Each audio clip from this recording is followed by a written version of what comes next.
Gabriel García Márquez. 12 cuentos. Peregrino Sudamericana, Buenos Aires. Prólogo. ¿Por qué 12? ¿Por qué cuentos y por qué peregrinos? Los 12 cuentos de este libro fueron escritos en el curso de los últimos 18 años. Antes de su forma actual, 5 de ellos fueron notas periodísticas y guiones de cine, y uno fue un serial de televisión. Otro, lo conté, hace 15 años en una entrevista grabada, y el amigo a quien se lo conté lo transcribió, y lo publicó, y ahora lo he vuelto a escribir a partir de esa versión. Ha sido una rara experiencia creativa que merece ser explicada, aunque sea para que los niños que quieren ser escritores cuando sean grandes sepan desde ahora qué insaciable y abrasivo es el vicio de escribir. La primera idea se me ocurrió a principios de la década de los 70, a propósito de un sueño esclarecedor que tuve después de 5 años de vivir en Barcelona. Soñé que asistía a mi propio entierro, a pie, caminando entre un grupo de amigos vestidos de luto solemne, pero con un ánimo de fiesta. Todos parecíamos dichosos de estar juntos. Y yo más que nadie, por aquella grata oportunidad que me daba la muerte para estar con mis amigos de América Latina, los más antiguos, los más queridos, los que no veía desde hacía más tiempo. Al final de la ceremonia, cuando empezaron a irse, yo intenté acompañarlos, pero uno de ellos me hizo ver con una severidad terminante que para mí se había acabado la fiesta. «Eres el único que no puede irse», me dijo. Solo entonces comprendí que morir es no estar nunca más con los amigos. No sé por qué, aquel sueño ejemplar lo interpreté como una toma de conciencia de mi identidad, y pensé que era un buen punto de partida para escribir sobre las cosas extrañas que les suceden a los latinoamericanos en Europa. Fue un hallazgo alentador, pues había terminado, poco antes el otoño del patriarca, que fue mi trabajo más arduo y azaroso, y no encontraba por dónde seguir. Durante unos 2 años tomé notas de los temas que se me iban ocurriendo sin decidir todavía qué hacer con ellos. Como no tenía en casa una libreta de apuntes la noche en que resolví empezar, mis hijos me prestaron un cuaderno de escuela. Ellos mismos lo llevaban en sus morrales de libros en nuestros viajes frecuentes por temor de que se perdiera. Llegué a tener 64 temas anotados con tantos pormenores, que solo me faltaba escribirlos. Fue en México, a mi regreso de Barcelona, en 1974, donde se me hizo claro que este libro no debía ser una novela, como me pareció al principio, sino una colección de cuentos cortos, basados en hechos periodísticos pero redimidos de su condición mortal por las astucias de la poesía. Hasta entonces había escrito 3 libros de cuentos. Sin embargo, ninguno de los 3 estaba concebido y resuelto como un todo, sino que cada cuento era una pieza autónoma y ocasional. De modo que la escritura de los 64 podía ser una aventura fascinante si lograba escribirlos todos con un mismo trazo, y con una unidad interna de tono y de estilo que los hiciera inseparables en la memoria del lector. Los 2 primeros, El rastro de tu sangre en la nieve y El verano feliz de la señora Forbes, los escribí en 1976, y los publiqué enseguida en suplementos literarios de varios países. No me tomé ni un día de reposo, pero a mitad del tercer cuento, que era por cierto el de mis funerales, sentí que estaba cansándome, más que si fuera una novela. Lo mismo me ocurrió con el cuarto. Tanto, que no tuve aliento para terminarlos. Ahora sé por qué, el esfuerzo de escribir un cuento corto es tan intenso como empezar una novela. Pues en el primer párrafo de una novela hay que definir todo, estructura, tono, estilo, ritmo, longitud, y a veces hasta el carácter de algún personaje. Lo demás es el placer de escribir, el más íntimo y solitario que pueda imaginarse, y si uno no se queda corrigiendo el libro por el resto de la vida, es porque el mismo rigor de fierro que hace falta para empezarlo se impone para terminarlo. El cuento, en cambio, no tiene principio ni fin, fragua o no fragua. Y si no fragua, la experiencia propia y la ajena enseñan que en la mayoría de las veces es más saludable empezarlo, de nuevo, por otro camino, o tirarlo a la basura. Alguien que no recuerdo lo dijo bien con una frase de consolación: un buen escritor se aprecia mejor por lo que rompe que por lo que publica. Es cierto que no rompí los borradores y las notas, pero hice algo peor, los eché al olvido. Recuerdo haber tenido el cuaderno sobre mi escritorio de México, náufrago en una borrasca de papeles, hasta 1978. Un día, buscando otra cosa, caí en la cuenta de que lo había perdido de vista desde hacía tiempo. No me importó. Pero cuando me convencí de que en realidad no estaba en la mesa, sufrí un ataque de pánico.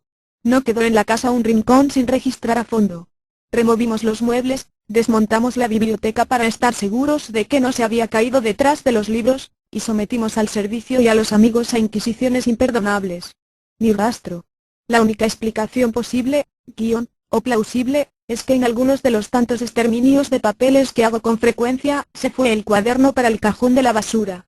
Mi propia reacción me sorprendió, Los temas que había olvidado durante casi 4 años se me convirtieron en un asunto de honor. Tratando de recuperarlos a cualquier precio, en un trabajo tan arduo como escribirlos, logré reconstruir las notas de 30. Como el mismo esfuerzo de recordarlos me sirvió de purga, fui eliminando sin corazón los que me parecieron insalvables y quedaron 18. Esta vez me animaba la determinación de seguir escribiéndolos sin pausa, pero pronto me di cuenta de que les había perdido el entusiasmo. Sin embargo, al contrario de lo que siempre les había aconsejado a los escritores nuevos, no los eché a la basura sino que volví a archivarlos. Por si acaso. Cuando empecé Crónica de una muerte anunciada, en 1979, comprobé que en las pausas entre 2 libros perdía el hábito de escribir y cada vez me resultaba más difícil empezar de nuevo. Por eso, entre octubre de 1980 y marzo de 1984, me impuse la tarea de escribir una nota semanal en periódicos de diversos países, como disciplina para mantener el brazo caliente. Entonces se me ocurrió que mi conflicto con los apuntes del cuaderno seguía siendo un problema de géneros literarios, y que en realidad no debían ser cuentos sino notas de prensa. Solo que después de publicar 5 notas tomadas del cuaderno, volví a cambiar de opinión, eran mejores para el cine. Fue así como se hicieron 5 películas y un serial de televisión. Lo que nunca preví, fue que el trabajo de prensa y de cine me cambiaría ciertas ideas sobre los cuentos, hasta el punto de que al escribirlos ahora en su forma final he tenido que cuidarme de separar con pinzas mis propias ideas de las que me aportaron los directores durante la escritura de los guiones. Además, la colaboración simultánea con 5 creadores diversos me sugirió otro método para escribir los cuentos. Empezaba uno cuando tenía el tiempo libre, lo abandonaba cuando me sentía cansado o cuando surgía algún proyecto imprevisto, y luego empezaba otro. En poco más de un año, 6 de los 18 temas se fueron al cesto de los papeles, y entre ellos el de mis funerales, pues nunca logré que fuera una parranda como la del sueño. Los cuentos restantes, en cambio, parecieron tomar aliento para una larga vida. Ellos son los 12 de este libro. En septiembre pasado, estaban listos para imprimir después otros 2 años de trabajo intermitente.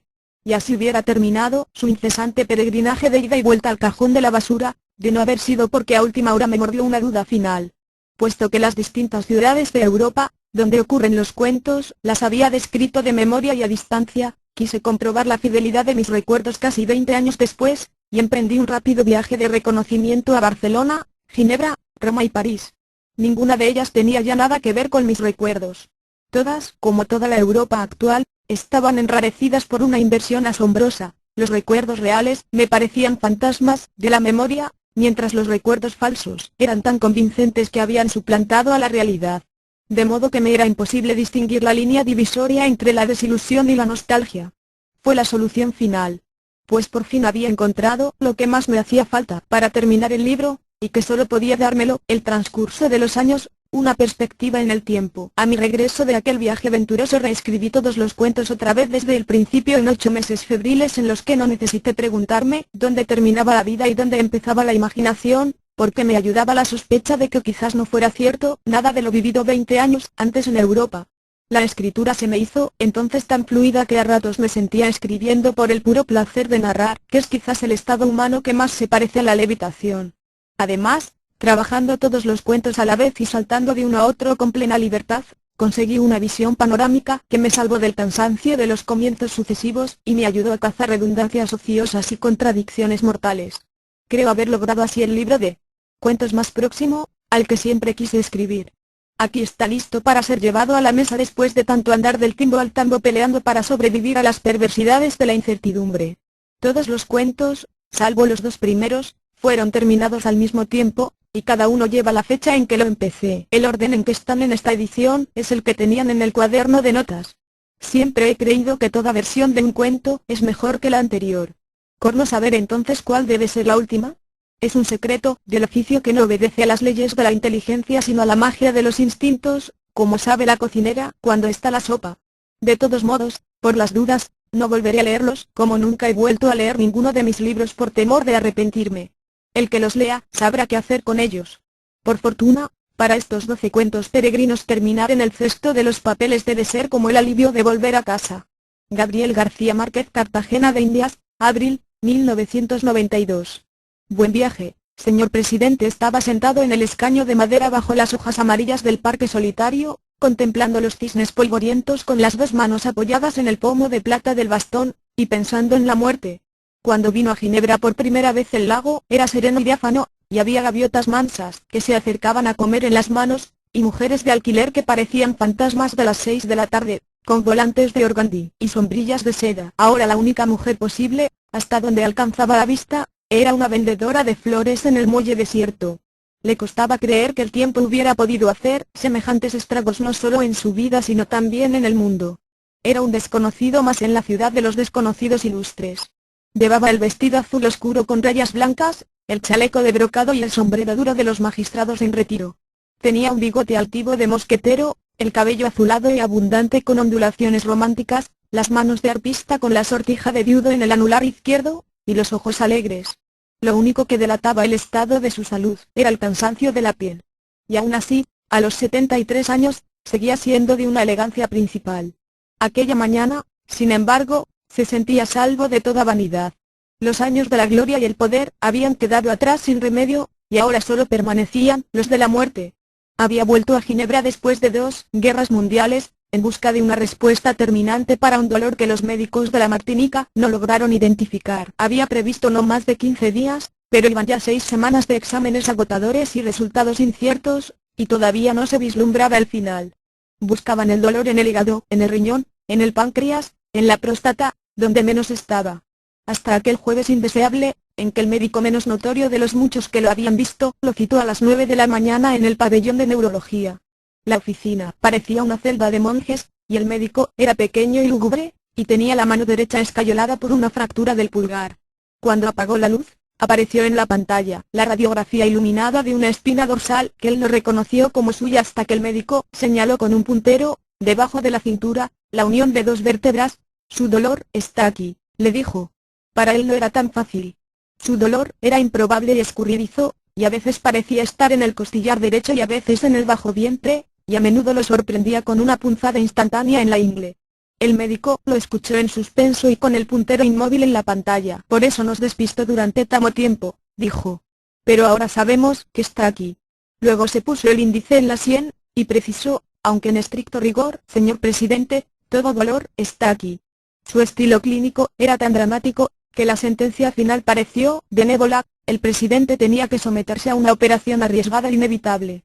Este le preguntó cuál era el margen de riesgo, y el viejo doctor lo envolvió en una luz de incertidumbre. No podríamos decirlo con certeza, le dijo. Hasta hacía poco, precisó, los riesgos de accidentes fatales eran grandes, y más aún los de distintas parálisis de diversos grados. Pero con los avances médicos de las 2 guerras y sus temores eran cosas del pasado. Váyase tranquilo, concluyó. Prepare bien sus cosas, y avísenos. Pero eso sí, no olvide que cuanto antes será mejor. No era una buena mañana para digerir esa mala noticia, y menos a la intemperie. Había salido muy temprano del hotel, sin abrigo, porque vio un sol radiante por la ventana, y se había ido con sus pasos contados desde el Chemin du Vieux Soleil, donde estaba el hospital, hasta el refugio de enamorados furtivos del parque inglés. Llevaba allí más de 1 hora, siempre pensando en la muerte, cuando empezó el otoño. El lago se encrespó como un océano embravecido, y un viento de desorden espantó a las gaviotas y arrasó con las últimas hojas. El presidente se levantó y en vez de comprársela a la florista, arrancó una margarita de los canteros públicos y se la puso en el ojal de la solapa. La florista lo sorprendió. Esas flores no son de Dios, señor, le dijo, disgustada. Son del ayuntamiento. Él no le puso atención. Se alejó con trancos ligeros, empuñando el bastón por el centro de la caña, y a veces haciéndolo girar con un donaire un tanto libertino. En el puente del Mont Blanc estaban quitando a toda prisa las banderas de la Confederación enloquecidas por la ventolera, y el surtidor, esbelto coronado de espuma, se apagó antes de tiempo. El presidente no reconoció su cafetería de siempre sobre el muelle, porque habían quitado el toldo verde de la marquesina y las terrazas floridas del verano acababan de cerrarse. En el salón, las lámparas estaban encendidas a pleno día, y el cuarteto de cuerdas tocaba un Mozart premonitorio. El presidente cogió en el mostrador un periódico de la pila reservada para los clientes, colgó el sombrero y el bastón en la percha, se puso los lentes con armadura de oro para leer en la mesa más apartada, y solo entonces tomó conciencia de que había llegado el otoño. Empezó a leer por la página internacional, donde encontraba muy de vez en cuando alguna noticia de las Américas, y siguió leyendo de atrás hacia adelante hasta que la mesera le llevó su botella diaria de agua de Evian. Hacía más de 30 años que había renunciado al hábito del café por imposición de sus médicos. Pero había dicho, si alguna vez tuviera la certidumbre de que voy a morir, volvería a tomarlo. Quizás la hora había llegado. Tráigame también un café. Ordenó en un francés perfecto. Y precisó sin reparar en el doble sentido, a la italiana, como para levantar a un muerto. Se lo tomó sin azúcar, a sorbos lentos, y después puso la taza boca abajo en el plato para que el sedimento del café, después de tantos años, tuviera tiempo de escribir su destino. El sabor recuperado lo redimió por un instante de su mal pensamiento. Un instante después, como parte del mismo sortilegio, sintió que alguien lo miraba. Entonces pasó la página con un gesto casual, miró por encima de los lentes, y vio al hombre pálido y sin afeitar, con una gorra deportiva y una chaqueta de cordero volteado, que apartó la mirada al instante para no tropezar con la suya. Su cara le era familiar. Se habían cruzado varias veces en el vestíbulo del hospital, lo había vuelto a ver cualquier día, en una motoneta por la promenade du Lac, mientras él contemplaba los cisnes, pero nunca se sintió reconocido. No descartó, sin embargo, que fuera otra de las tantas fantasías persecutorias del exilio. Terminó el periódico sin prisa, flotando en los chelos suntuosos de Brahms, hasta que el dolor fue más fuerte que la analgesia de la música. Entonces miró el relojito de oro que llevaba colgado de una leontina en el bolsillo del chaleco,